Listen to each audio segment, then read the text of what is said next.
Halo Gemini, saya dengan Madam Aza. Kita bacakan sekarang kartu tarotnya untuk Gemini.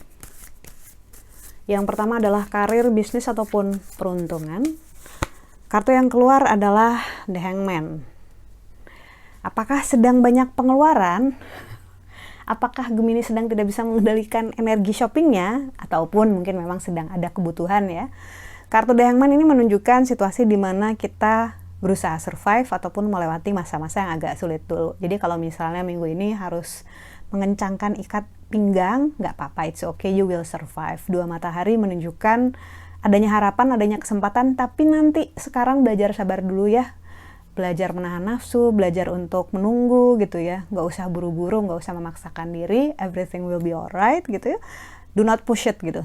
Nggak usah dipaksain kalau misalnya belum bisa dapetin hal yang pengen didapetin. Nggak usah ngerasa terganggu dengan keadaan juga, karena namanya fase ya, ini memang lagi fasenya aja, lagi fase digantung terbalik, dimana nggak bisa maju, nggak bisa mundur, nggak bisa ke atas, nggak bisa ke bawah. Tunggu aja dulu sebentar sampai nanti airnya surut, terus kita bisa lanjut lagi. Lalu untuk percintaannya Gemini, kartu yang keluar adalah The Hermit, seorang pertapa. So far dalam dirimu itu udah ada yang bisa ngerem, udah ada yang bisa cheer on, yang nyorakin gitu ya, ada yang ngingetin jangan kayak gini gitu, nggak bagus, atau yang protect your heart gitu, atau yang it's time to open up gitu ya. Kartu The Hermit pertapa ini bilang bahwa belajar dari pengalaman kemarin-kemarin, nggak semuanya berjalan sesuai dengan rencana kita, tapi nggak berarti bahwa itu seburuk itu gitu kan, karena yang namanya pengalaman, yang namanya perasaan, itu semua berharga, nggak ada yang sia-sia, selalu ada pelajaran yang bisa kita petik dari pertemuan kita dengan energi orang lain. So nggak usah terlalu lama menyesalinya, nggak usah terlalu lama emosional tentang hal-hal semacam itu. Kalau misalnya memang sudah cukup, ya cukup aja. Bukan berarti nggak boleh merasa loh ya. Perasaanmu itu perlu untuk dirasakan, perasaan pun ada gunanya. Cuman masalahnya mau seberapa lama, mau seberapa dalam, dan kapankah saatnya kamu siap untuk move on, kapankah kamu siap untuk membuat keputusan yang paling baik buat dirimu. Menurut saya, kita nggak harus selalu berada dalam relasi kok gitu, dan kita nggak harus selalu ada untuk orang lain. Ada kalanya kita perlu ada untuk diri kita sendiri aja dulu. Lalu kartu nasihat yang diberikan untuk Gemini, Hierophant.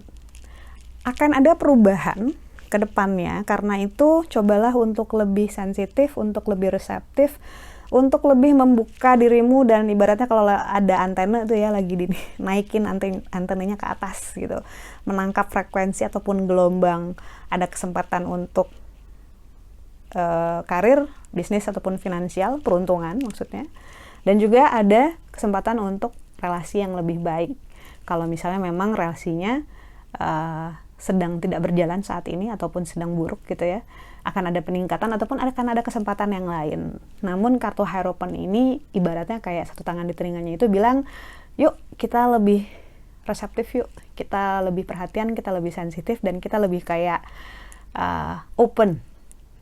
Karena seringkali orang pengen ngedeketin kita, tapi kitanya kayak masih memasang dindingnya tinggi-tinggi gitu.